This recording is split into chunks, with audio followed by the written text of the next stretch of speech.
কালো জ্যাকেটের লোকটা কথার মাঝখানে ঢুকে পড়ল। রাত না, আসলে যাত্রীরাই সবসময় একরকম থাকে না।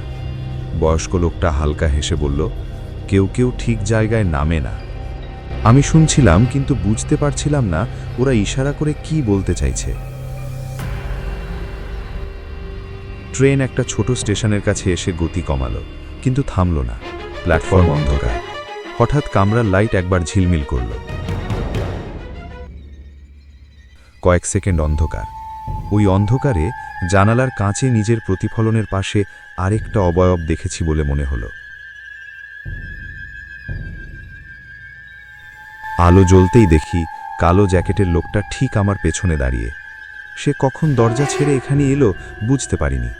গায়ের ভেতর দিয়ে ঠান্ডা একটা স্রোত বয়ে গেল। বয়স্ক লোকটা শান্তভাবে বলল, ভয় পেও না, দেখেছ তো, সবসময় যা দেখো তা পুরোটা নয়। আমি বললাম, কি হতো? সে বলল, না দেখলেও কিছু জিনিস থেকে যায়। আমি হেসে উড়িয়ে দিতে চাইলাম, কিন্তু হাসিটা আটকে গেল, কারণ ঠিক তখনই দেখলাম